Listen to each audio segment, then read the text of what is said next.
We'll call this meeting to order. Please stand for the Pledge of Allegiance. Allegiance to the flag of the United States of America and to the republic for which it stands, one nation, under God, indivisible, with liberty and justice for all. Roll call, please. Trustee Polly. Present. Trustee Lappin. Here. Clerk Palovich here. Treasurer Ellery Summers. Here. Trustee Kroll. Here. Trustee Reiner. Here. Supervisor Skibby. Here. Moving forward to the adoption of the agenda. Are there any corrections or changes to the agenda as presented? Otherwise, I'll entertain a motion to adopt the agenda as is. Make that motion. We have a motion on the table to adopt the agenda as I'll presented. support. Moved and supported. Further discussion? Seeing none. All those in favor of adopting the agenda signify by saying aye. Aye. Oppose the same. Agenda has been adopted. This is an opportunity for public comment. Payment of bills. Jeez Louise. Oh, wait, no, you're right. I'm looking at the wrong thing. I'm sorry. I apologize. Keeping me on point. This is the first opportunity if the public would like to pay bills. This is a first opportunity for public comment. As I aforementioned in the previous meetings, the format for public comment is as such. If there's anything on the agenda, that sets precedence to the first public comment. If there's public comment that does not have to do with agenda items on this agenda, the second public comment are for that comment period. With that being said, is there any public comment to the podium for the agenda items as presented? Is there anybody online that has public comment for the agenda items? Seeing none, we'll move forward to the payment of the bills. Do we have a motion to make payment of the bills? So I'll make that motion. We have a motion by trustee Kroll, support by trustee Lappin. Further discussion? Seeing none, roll call, please. Clerk Palovich, yes. Treasurer Ellery Summers. Yes. Trustee Kroll. Yes. Trustee Reiner. Yes. Trustee Polly. Yes. Trustee Lappin. Yes. Supervisor Skibby. Yes. Moving forward to the minutes of February 28th, 2022, a regularly scheduled meeting, and March 2nd, 2022, a budget workshop. Do we have any corrections, updates, comments to the minutes as presented? I'll entertain a motion.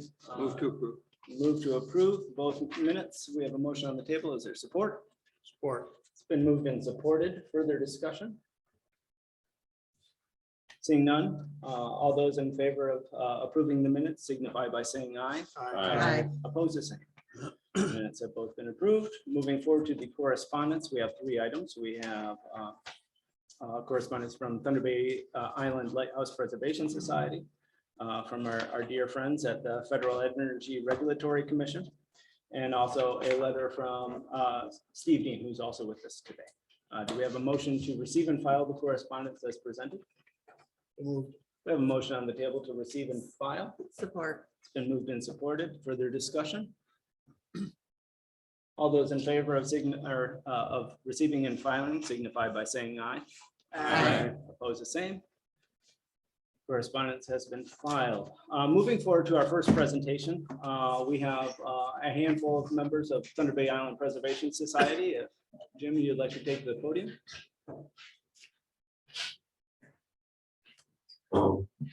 My name is Jim DeRocher, president of Thunder Bay Island Preservation Lighthouse Society. We're here to thank you for last year's help with financings on the island. Make this brief. It's always pride for us to come and work with the township and to try to maintain the lighthouse and the areas around the lighthouse. The 221 work season focused mostly on maintenance and repair. We're able to spend 253 man hours of the island. This represents over 18,807 of in-kind service. One of our members purchased a landing craft, which made transporting large items out to the island more successful.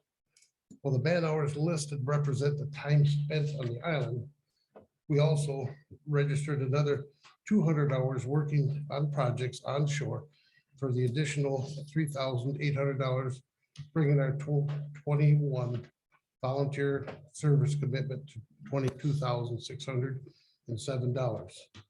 The highlight of our compromise was transporting a large handicap portable toilet out to the island and construction and installing a unit of a large wooden deck. The deteriorated wood picnic tables and trailer deck received new wood planking. We installed new range markers on the previous existing post and repaired the tower door locking system. The grounds are all in good shape as of this time. There are no signs or vandalism. Most visitors has taken membership brochures from the information cost and returned them membership dues. It's an honor for both the Preservation Society and the township to receive the 2021 Governor's Award Historic Preservation for Stewardship of Thunder Bay Island Light Station. We continue to appreciate the support we receive from the Charter Township Development Board of Trustees. And as the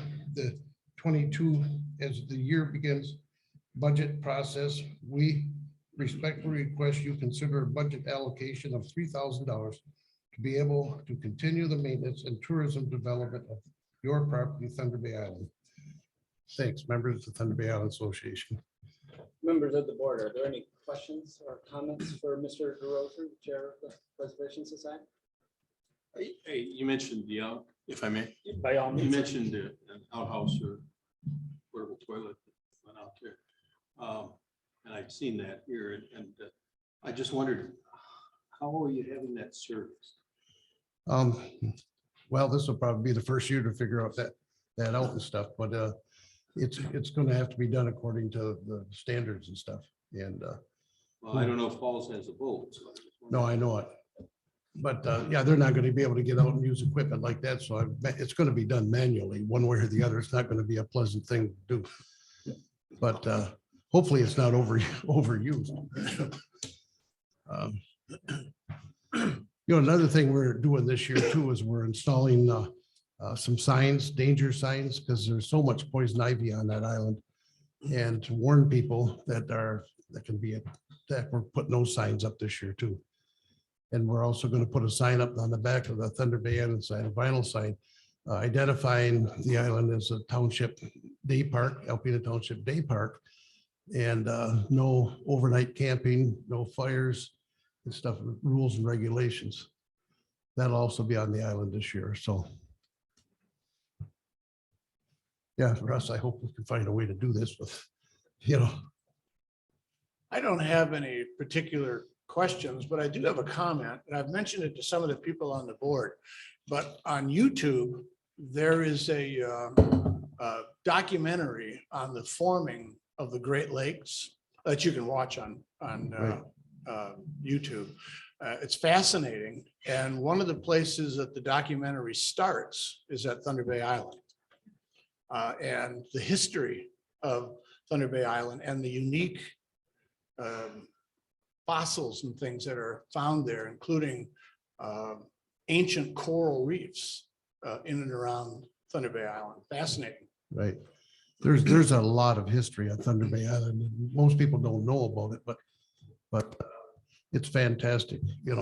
I always say Thunder Bay Island and with the lighthouse is really a historic treasure that we haven't exploited yet. And if it's over the years, it's our goal, hopefully, to make that a accessible public park. Thunder Bay Island is only one of two parks or lighthouses in the Great Lakes that there's no access to. And and if there was access to it, I'm sure there would be a lot of charters going out and people coming out and taking advantage of the beauty of the island. So there's a lot that island has to offer. So. Any other questions for Mr. DeRosa? It is true. Our entire community started on Thunder Bay Island. So outside of just the recreational opportunities moving forward in a sustainable manner, it's a historic denoted site that we should all give heavy consideration to the foundations of our entire community. Trustee Foley? I'd just like to say, I'd like to thank you and all of your volunteer people that are working hard on this island and trying to preserve it with the best you can with the limited funds you have. Thank you. Thanks, Torrin. Thank you very much, Mr. Rocher and all the members of the Preservation Society. Moving forward, we actually have our next presenters are from Huron Pines. Also another group that's near and dear to my heart as a former AmeriCorps alum stationed with Huron Pines. We have, I'll let you make your own introductions, but we have a local as well. All right. Yeah, so we are with Huron Pines. I'm Amy Novokuski. I'm the Coastal Project Manager out of our Alpena office. And here with me today to present is Samantha Nellis. She's our Huron Pines Water Program Director, located out of our Gaylord office. And we've partnered a lot with Nathan and worked on projects. So we're here today to provide an overview of our organization and explain kind of some of the projects that we work on.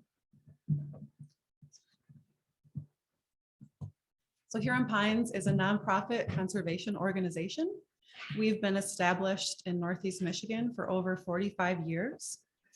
And we cover the 12 counties in the northeast part of the Lower Peninsula. And our mission at Huron Pines is to conserve and enhance Northern Michigan's natural resources to ensure healthy water, protected places, and vibrant communities. And we partner with other natural resource organizations, municipalities, and community members to implement a variety of natural resource projects that improve environmental quality. So we have 3 program areas at Huron Pines. The first is ensuring healthy water for people and wildlife. The second is protecting wild places. And this includes our newly acquired nature preserve on the north end of Long Lake. It's called the Emily Min Hunt Preserve, and it's open to the public year-round. And our third program area is helping to build vibrant communities, to build strong conservation ethics. So through our Healthy Water program, we implement a variety of river restoration projects. And those projects, we aim to support community values as well as address some natural resource concerns. Some in-stream habitat project types include small dam removals, road stream crossing replacements, and stream bank erosion restoration projects. And this slide here shows a before and after picture at Gilchrist Creek at the Carter Road crossing. And this is in the upper portion of the Thunder Bay River watershed on a cold water brook trout stream. So this project installed a timber bridge to improve water quality by reducing sedimentation and also to improve aquatic habitat for brook trout as well as other native aquatic species. We also implement a variety of stormwater projects through our Healthy Water program. So stormwater is defined as rain or snow melt that flows across hardened surfaces that are not permeable, such as parking lots, construction sites, farm fields, and lawns. And what happens as the water flows over these surfaces, it carries pollution such as sediment, nutrients, fertilizers, and bacteria. And so the goal of implementing stormwater projects is to implement green infrastructure to capture the water and the pollution and have it infiltrate into the ground before it reaches a water body. And a couple of examples are installing retention basins and rain gardens that we plant with native plant species.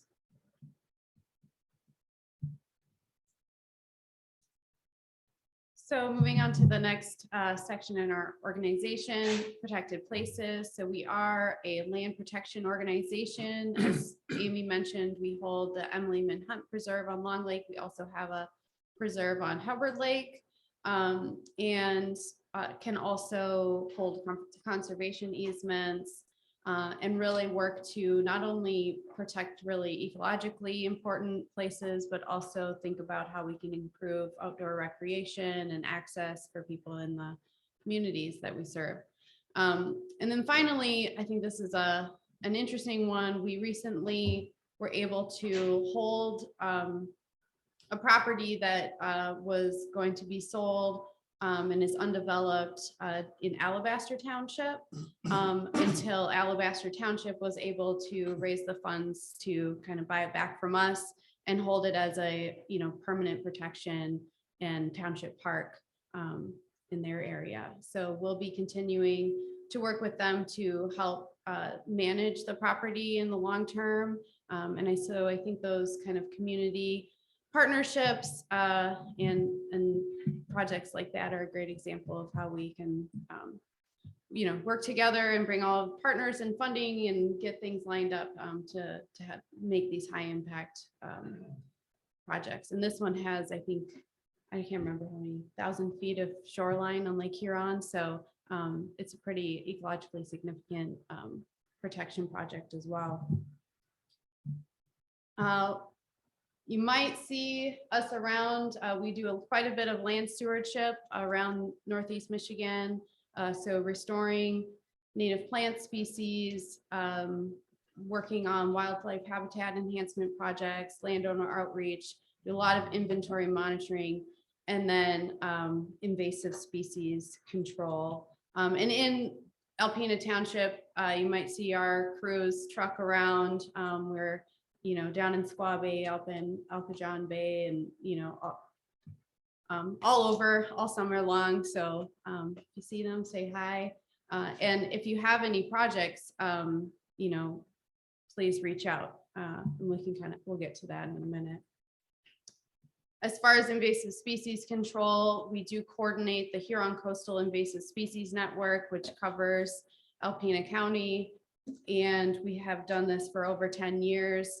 I think really a huge success story is that we've been tackling invasive Phragmites along the coast for over 10 years to try and keep that invasive species at bay so we can avoid some of the devastating effects that it's had on places not too far from here. If you drive into Saginaw and that kind of area, you see that 8-foot tall high grass, and it not only outcompetes our native species and ecological resilience, but also can harm property values and wreak havoc on infrastructure. And then finally, so vibrant communities, this is really overarching in everything we do and every project that we coordinate or implement. So some of this comes from having listening sessions in our communities or hosting volunteer days, but really it's partnering with local communities to identify projects that are important to them and trying to make those happen. And then highlighting a few things, environmental education projects throughout Northern Michigan, event series that connect people to nature, and then just that active leadership role in the region, which has been ever expanding. We sit on boards for Great Lakes Basin wide projects, and Amy's working hard on expanding some of our efforts into the Eastern UP. So a lot of great stuff going on. I did want to highlight 2 specific projects while we're here. The first one is the Lake Huron Forever Initiative, which started in 2019. This is an international initiative working to protect Lake Huron and build vibrant communities that are empowered to take a hand in protecting the lake as well. So this has been a really strong partnership, and we actually are hosting an international conference on June 17th and 18th in Alpena, Michigan. So we have our partners from Ontario coming and several representatives from Indigenous nations. So this has been a really great way for coastal communities on both sides of the lake to amplify voices and implement some really important water quality projects. So let me know if you'd like any more information on that, send it along. The other one is that Huron Pines received a 2022 coastal management program through the Department of Environment, Great Lakes and Energy, Eagle, and we'll be working on doing some green infrastructure visioning in the city of Alpena. So that'll result in getting a lot of community input and identifying some high priority sites to install green infrastructure. And of course, want the township of Alpena to be in those conversations as well, because, you know, some of these, the community outreach and even the projects that we, you know, hope will have at the end of this could easily be translated, you know, anywhere in the area. So I'm really looking forward to that. And then included in this grant is also really digging into some of the data we have. Alpena Township and the city of Alpena both have, you know, a really high proportion of really important ecologically significant habitats. So we are gathering information into, you know, GIS data that looks at, you know, wildlife habitat, where the wetlands are, water quality protection sites, whether it's wellhead protection or karst topography type of things, and getting that all in one layer. So this information can lead to natural resource protection in those areas. We know the township is already really proactive with your ordinances and protecting some of these unique resources. This could be another tool in that toolkit to increase protection areas in these really sensitive areas. So more to come on that, and we'll be having additional meetings as that grant is, you know, activities are implemented throughout 2022. And that's about it. Please let us know if you have any questions or project ideas. Give us a call. As I mentioned, our crew, you know, our seasonal crew will be out doing a lot of work in the area. Their schedules get pretty packed. So if you do have an idea for something, it's never too early to start that conversation. So either Amy and I can work on developing projects, or we can get you kind of on that schedule with them for some of that on the grounds work. Are there any questions for Samantha or Amy? Where does your funding come from? Oh, that's a good question.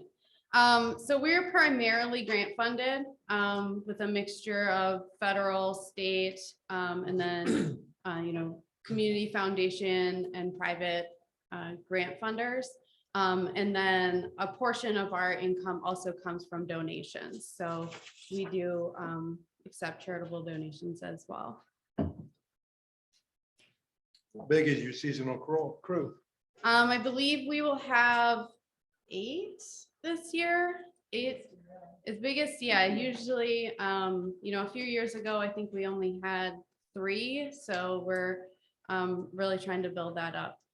And we currently have a permanent staff of about 20. I think it'd be a good summer job. I'm not looking. There you have That, it. you know what, that's a really good point, because if you know of anyone, we are actually have those positions open currently. And I didn't go into it, but as Nathan mentioned, we have our Huron Pines AmeriCorps program, which places young or professionals around the state in natural resource positions. And we're also recruiting some half-term members, so like 6-month positions throughout the state for those as well. And if people are interested, their positions are on our website or on indeed.com. I'll write it down for you, Russ. Yeah, I was just thinking Tim and I would be just great wallowing around in the mud over there. So we're on fun. Any other questions for either of the ladies while we have them? No, wonderful. As always, just looking forward to your next series of, and they're also very valuable in with our 133 acres of a nature preserve that has coastal impact. So to have a partner such as the 2 presenters that we've had with township properties being either the island or our nature preserve, and with especially the vast amount of lakeshore that we have. It's an invaluable partnership to have. So thank you very much. Thank you all for having us. Information while you're up on it. Oh, the annual report? Distribute it. There's several different documents. Wonderful. Thank you very much. Moving forward with the agenda, we have no old business. We have the first item of new business, the budget adjustments as presented. There are general fund, public safety fund, and water fund. Are there any questions to the budget adjustments? If there's no questions, I'll entertain a motion to move forward with the budget adjustments as presented. So moved.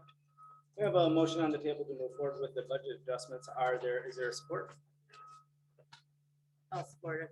It's been moved and supported. Further discussion?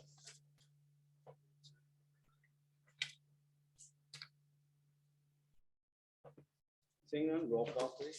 Trustee Reiner. Yes. Trustee Polly. Yes. Trustee Lappin. Yes. Clerk Palovich, yes. Treasurer Ellery Summers. Yes. Trustee Kroll, Yes. Supervisor Skibby. Yes, as we near our annual meeting on the 28th.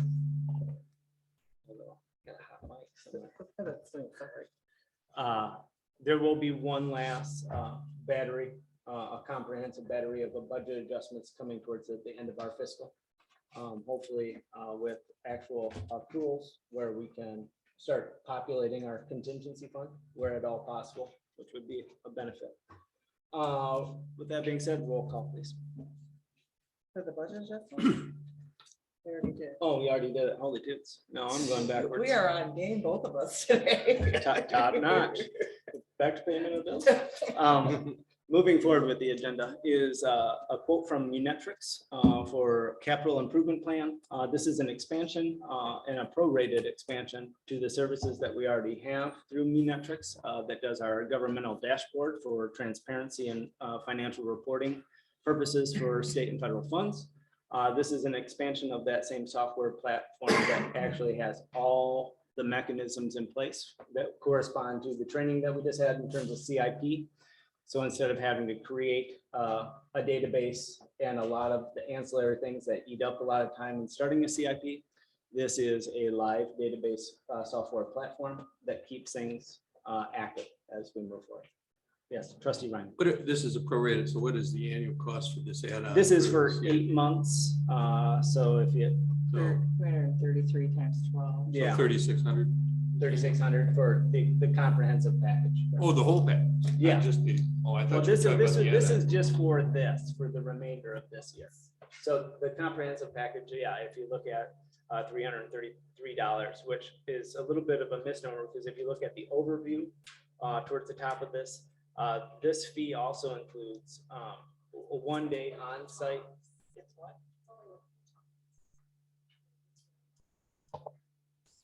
You gotta stop talking. That's fine. I'll use signs and I'm not proficient. I do apologize for that. Yeah, so this includes a 1-day training that has a value of $1,750, a webinar session of $600, and then coaching and consulting for 5 1-hour sessions. So the cost is actually pretty attractive when you actually look at all the other comprehensive activities that go along with it. But I will be bringing back into this upcoming fiscal because upon conclusion of either a positive vote of this expansion of licensure, the licensure that we currently have has an expiration date of December of 2022. So we'll be looking to renew that percentage of the licensure. So at that time, I know currently with what we have. And currently you're working on this program. Yeah. And then you'll continue to do this and then. Yeah, this will be centric to moving forward for our township to have not only a good budget sessions, of which in 5 years, we've come a million miles. This will be yet another platform to keep tracking in a live active archive database of CIP. So our parking lot that was mentioned will have, as projects are actually funded and completed, an active activity that it just keeps that entire generated file active with and obviously affords about the highest level of transparency that you can. And this is on the website, so anybody. can Yep, hear it yep. anytime. If you look at towards the bottom of our homepage, even you'll see the new metrics label. That's a quick short link to our dashboard and breaks out our financials through the budgeting and the state reporting process as is currently. This would be an expansion. Yes, Trustee Reiner. This is a little off this subject, but since you brought up CIP and since this is about CIP, my intention is not to call another meeting of the CIP committee until after the beginning of the fiscal year, unless you think otherwise, folks. I was planning to wait till we got the budget process done. And then also perhaps invite Chairman Hilberg to our next meeting from the Planning Commission. Well, yeah, and I think that moving forward, the CIP committee will be having a completely different face because obviously we'll be interfaced appropriately with members of the planning commission, but those are discussions that will be upcoming. I don't think that waiting is an option to start implementation of the rudimentary levels of a CIP. I think that the reality is we can get a lot accomplished, and this is a platform that will help us reach some of those benchmarks. And that way, when we come into starting the budgeting process with department heads, as we have effectively over the past few years of typically right around October, November, this will be concurrent to that. So. I'm Yes, a little Trustee. confused on something. I just want to clarify it.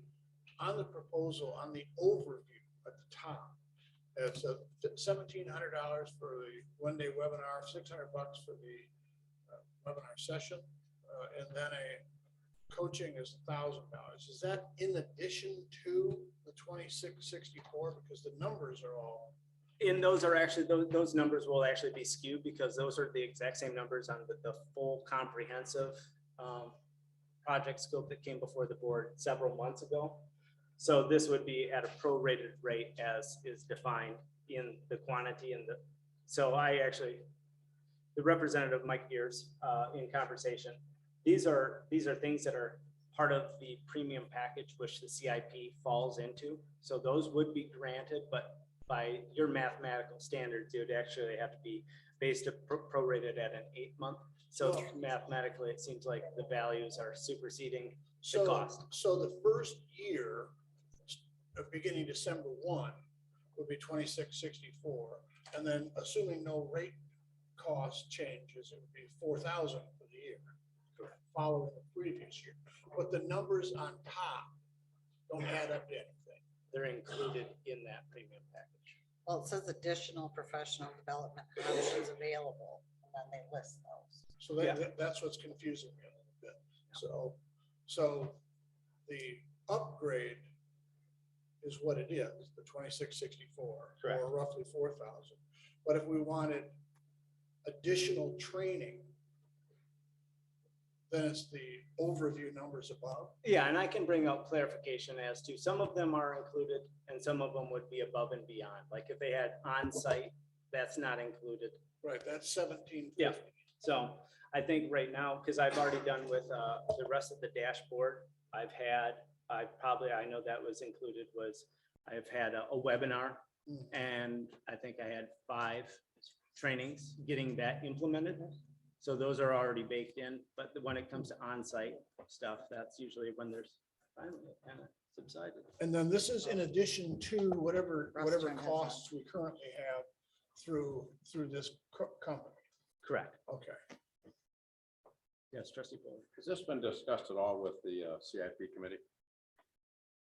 You obviously would know the answer to that as being a sitting member of the CIP committee. Well, I don't remember discussing this particular item.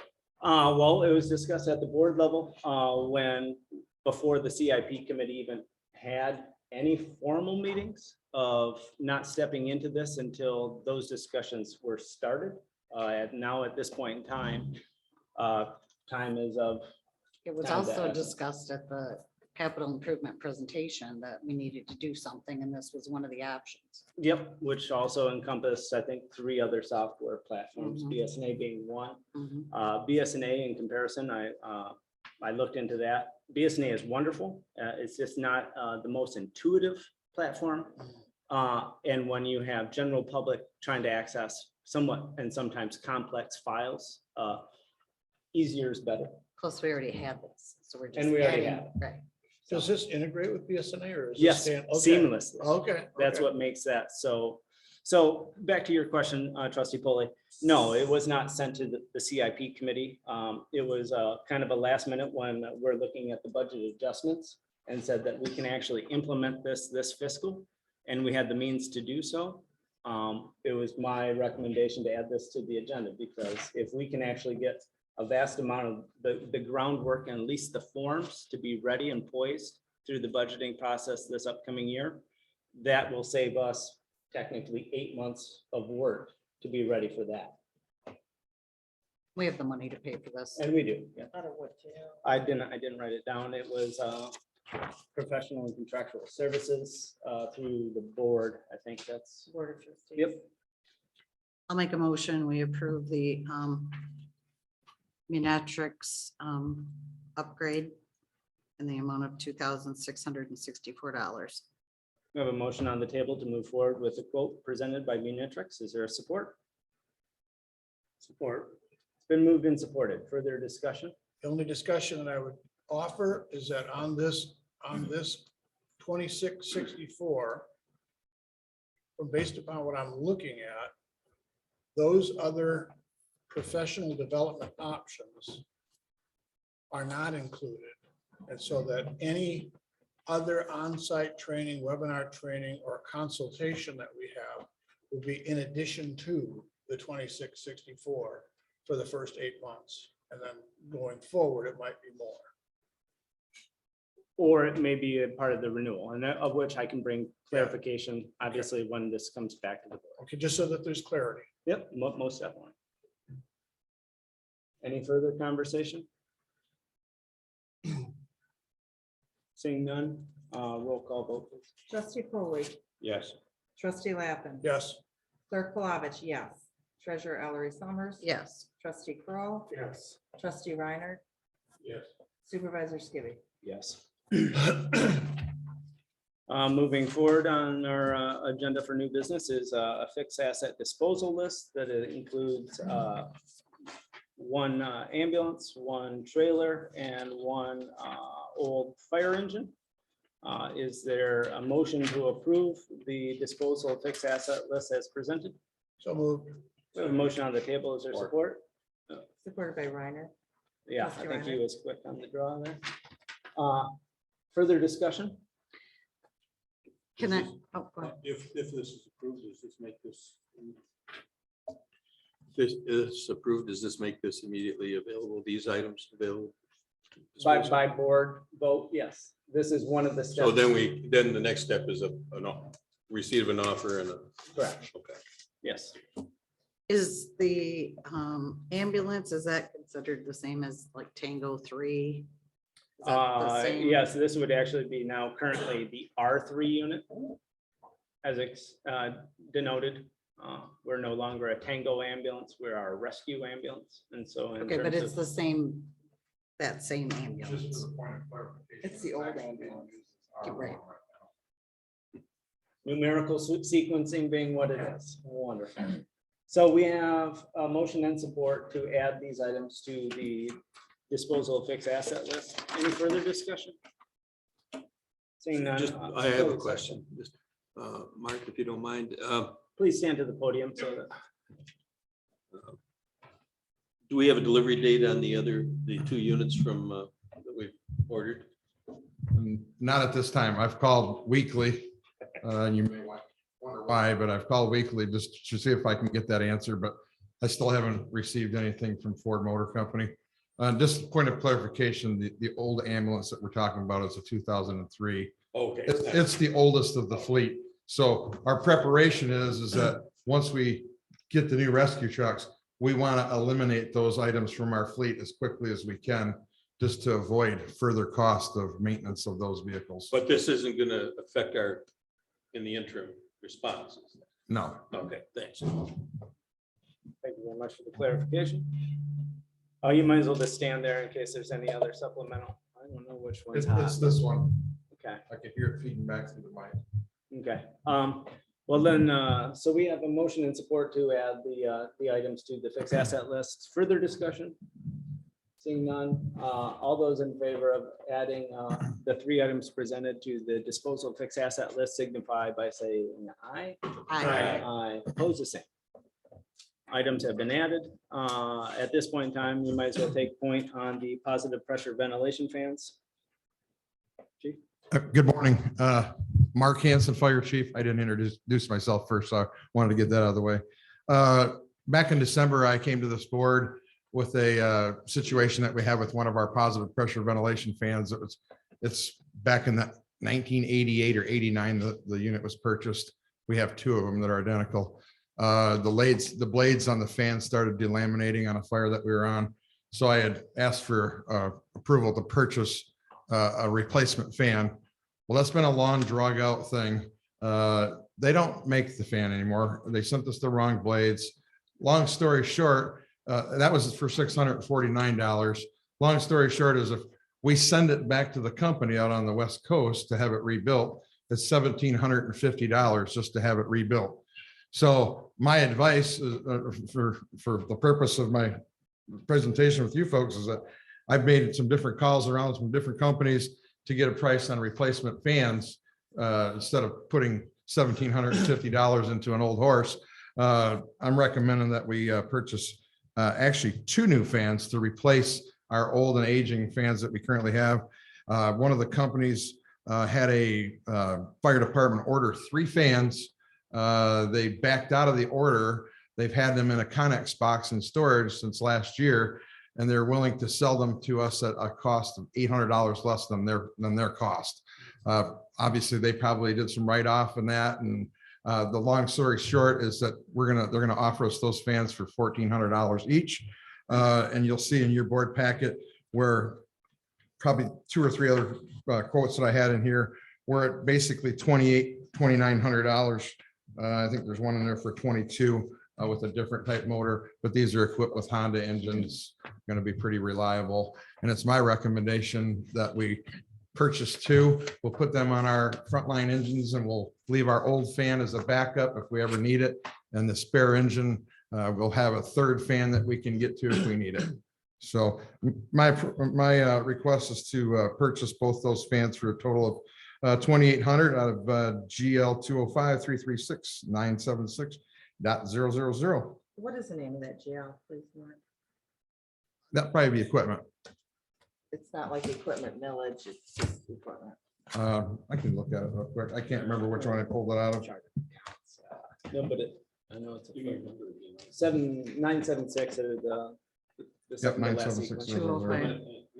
It's equipment millage purchase. So it is out of the millage. Yeah. Which would define equipment as defined by the language in the millage. I make a motion to acquire the 2 PVR fans from R&R, a total of $2,800 from the GL as noted.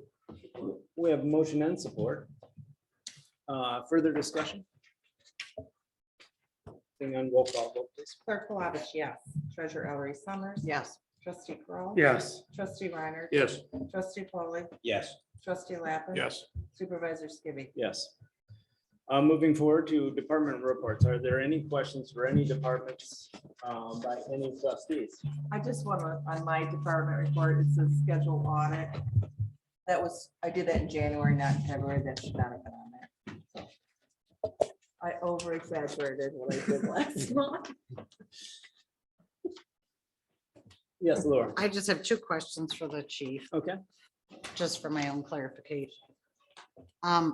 The first item on your list says SCBA hydro testing. What exactly is that? Okay, our firemen wear a self-contained breathing apparatus packs.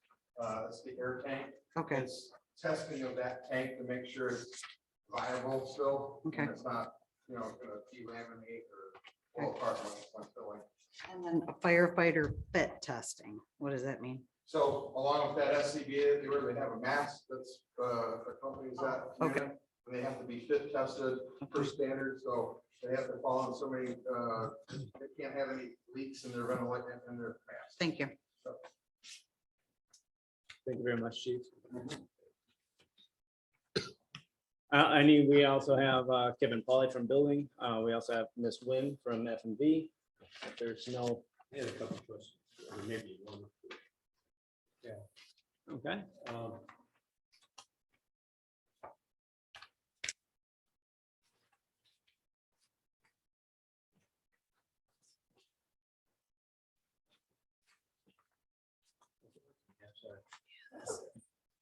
So Wyndham Gardens, we have new pumps in there, right? Yes.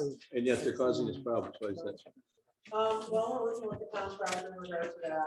Most of the problems that appear to be electrical in nature. So we're going through with them to diagnose if there are issues with the control panels, with the controls of the pumps themselves, or something in regard to the power supply. So it's supposed to be back up here. I believe. Just curb. This is just the pump that's- Oh, they're the ones that installed it. Yes, they do. Right. I assume we're not having to pay for their services. I told them that we are not paying one invoice until everything is correct to the township standards. And then I see that on French Road, you keep having trouble with some materials that plug up the pumps. That's correct. Who's that attributed to? Is that Alcoa Health or somebody else? We did send a letter to Alcoa Health in regard to that. Generally speaking, any source could do that, whether it's residential, commercial, business, whatever have you, but that any materials that should not be disposed of, such as cleaning wipes, personal care wipes, etc., can cause problems with plugging up the pumps, which results in additional maintenance costs and also potentially a failure that could cause, a sewage backup or something like that. So, strongly caution people not to flush any of those materials down the toilets. Is there any kind of a catch basin or anything like that to prevent those from getting in, or is it just part of the system? They're just part of the system. Catch basins are, you're thinking more of a stormwater type thing. Generally speaking, the manholes in the sanitary sewer system have a channel in them to try to keep material moving through them. The sewer system, you don't want material cells to have deposition or settle out in the sewer, because that's what causes problems. So everything is designed in order to keep that material moving through, and then of course it gets into the pumps and causes an issue. Yeah, and let this be a PSA for all. Just because it says it's a flushable wipe, No such thing. that is a bold-faced lie. There's your PSA. Anybody else? I just had a question regarding the on the summary. You said there's approximately 6 more excavations to be done. All that are to be invoiced. Correct. So- Do we have a guesstimate on how much? How much We're those talking. are, yeah, we've been seeing, costs on average between, $7,000 or $8,000 for each, depending on the magnitude of the issue. You can kind of see, looking at the February bills, that, we're basically caught up to the beginning of the year. So that, based on the number of incidents where the guys have reported that they've gone out for, water leaks, that's approximately how many are outstanding. I sure hope one day we can capture this cost, so we get fixing up of these things, so we stay within our. Which is cap. a very good caveat to Brian, another funding opportunity for service lines. So we've actually with the ITA, the intent to apply for a considerable amount of funding through Eagle. We actually are just now defined our first annual meeting date to discuss both the water and the sewer side projects.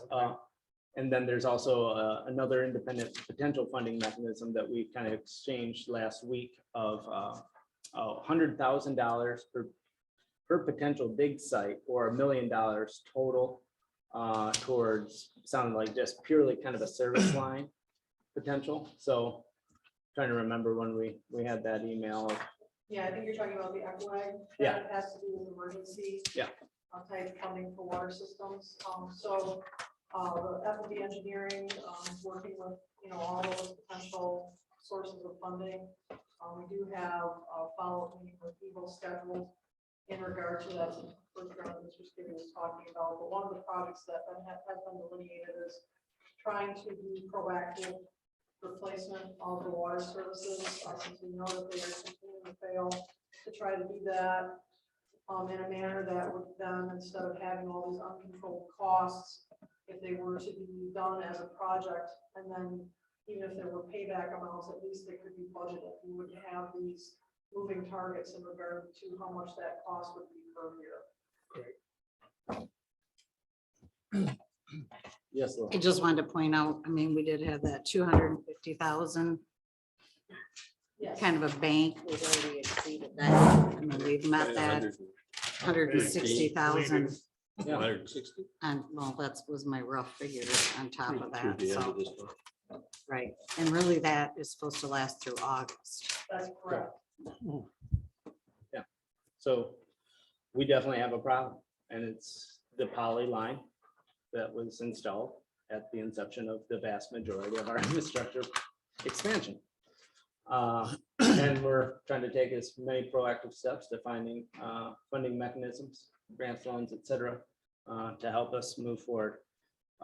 Any other questions for Ms. Nguyen, other than a point of clarification on the title of your picture on your report?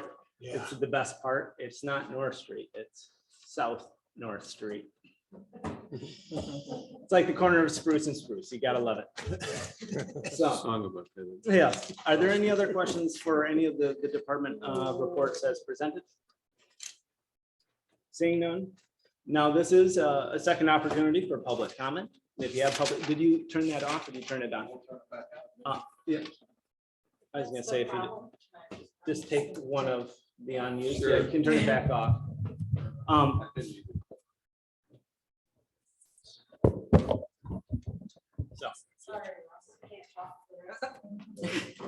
So this is the first opportunity for public comment for non-agenda items. This, all you'll have to do is state your name, limit yourself to 3 minutes.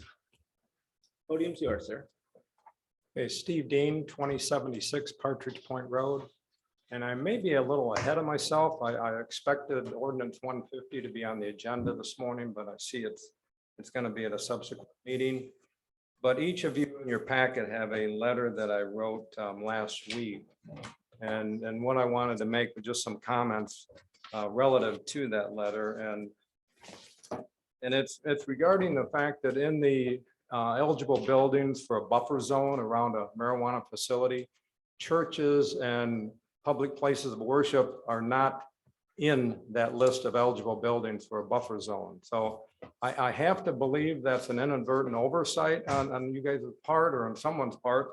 I did look back at the original ordinance 149. I see it was not in that ordinance either. But I would hope that, like I said, it's an oversight. And I looked at the city of Alpena. Now, the city of Alpena does have churches and places of worship in the eligible buildings for a buffer zone, as well as the state does. So again, I just have to believe it's an oversight. I'd expect it to be put back in there or added to it, I guess, since it never was in there. And if the omission is something other than an oversight, I would hope that there would be discussion so that all of us in attendance here could hear that discussion. And there would also be then an opportunity to, as you know, when you take a roll vote on that inclusion of the buffer zone for churches and places of worship, that would be a matter of public record. Okay, Thank you for your comments, sir.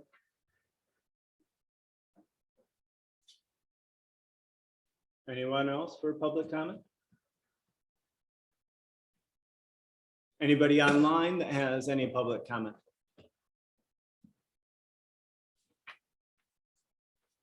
Again, anybody? It's a beautiful day. Seeing no further public comment, is there a discussion amongst the board for the good of the order? I just wanted to mention that we are still looking for election workers. We're about 15 short. So if anybody knows anybody who'd be interested, please have them contact me or Haley. So please help recruit friends, family. Anybody out in public, if any of you are interested, please contact. Oh, definitely. Okay. Come see me or Haley.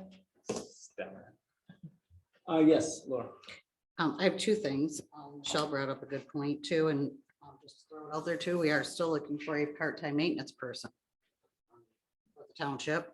And as far as Mr. Dean's comment, I'm just curious, what would the process be to add that buffer zone to the ordinance? Would it have to go back to planning commission first and then come back to our board, or how would that?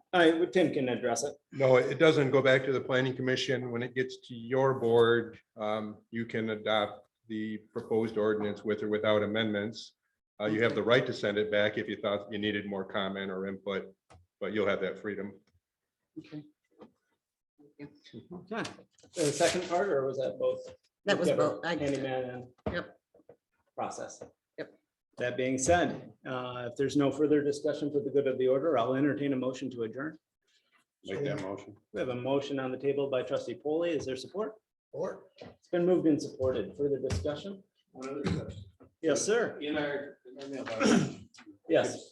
a budget, is this with the new numbers? This is, yes, and everybody should have it in your, I highlighted it just to separate it because it's in the format that a traditional general ledger report would be made. But if you look to the far right column, that is the recommended GL listings of all notes after Chief and I sat down. I actually, in subsequent meetings, because this was a good over the weekend project. I do apologize for not getting it out as sooner than I did. But it's a living document. We found 3 GLs just in the fire department. Some things will have to be moved around. So, yes, Laura. Also to comment on that, the new GLs that were discussed have been added, and they are, I mean, they're zero budgeted at the moment, but they are in there now. Not in this one, but in. Yeah, so for ease, and it was hard to do it remotely to put it in the proper format for spreadsheet and make sure that a drawer that I'm not by has paper. I will produce the original form, the longer legal size paper in that format. I think that's easier for people to read and understand. Yes, trustee Foley. I'd just like to thank all you folks for coming to our meeting. It's kind of rare that we see this many folks in our audience. Thank you. Most definitely. Good tip of the hat, sir. So on that note, we have a motion and support. All of those in favor signify by saying aye. Aye. Oppose the same. Meeting adjourned at 11:58. Thank you very much.